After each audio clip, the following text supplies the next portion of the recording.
Israel is marking the 6th anniversary of the start of Operation Protective Edge, the last major Israel-Gaza war. Hamas terrorists are still holding on to the bodies of 2 soldiers from that conflict, Sergeant First Class Oron Shaul and Lieutenant Hadar Goldin, who were murdered at the very end of that weeks-long summer war.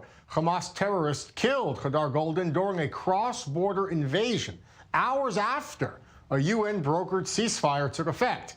And over the years, Hamas has cruelly and mercilessly teased the Goldin family with statements and videos. Hadar's family and friends have been fighting tirelessly for 6 years now, advocating on Israeli TV and around the world about their grief and the hole in their hearts without a proper Jewish burial.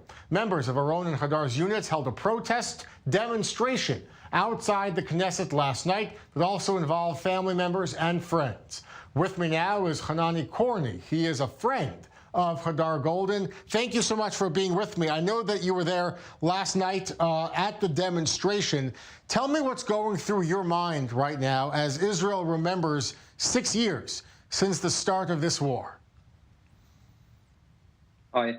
So first of all, I'd like to just correct that Hamas are also holding 2 civilians which are mentally ill, Avera Mengistu and Hisham Sabed.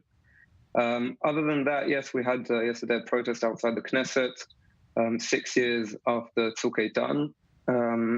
Us as friends of Hadar Goldin, who were with him throughout the army service and there with him in Gaza, we feel Tzuk Eitan is not finished yet.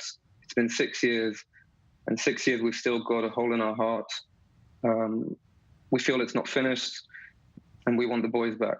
Tell me about your personal relationship with Hadar and how you carry on his memory and his legacy in your heart today.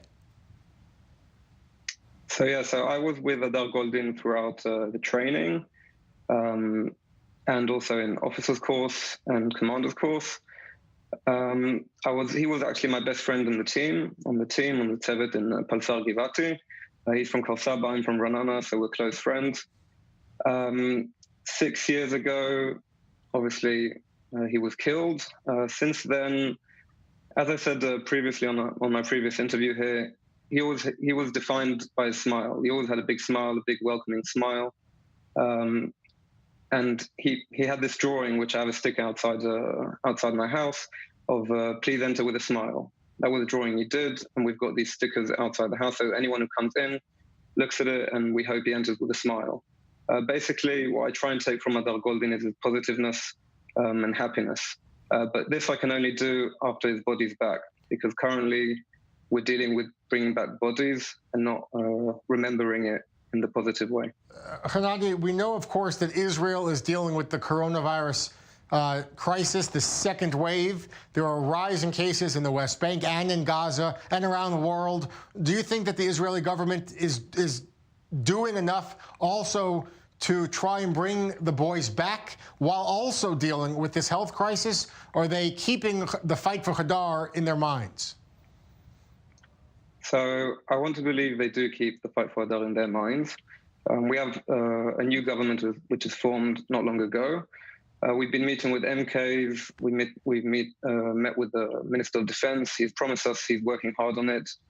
I do believe in the government, and I really do hope they get results. And I think now we've got a major chance because of the corona, just as you said, that Israel are giving humanitarian help to Gaza, and we expect to get humanitarian help back, which is bringing the boys back. Last question for you, Hanani. I want to ask your message to the government. We have Prime Minister Netanyahu, who has been in power over a decade, but also now the alternate Prime Minister, who is the Defense Minister, Benny Gantz, who was in charge for Operation Protective Edge in the IDF. Do you have a message for him personally?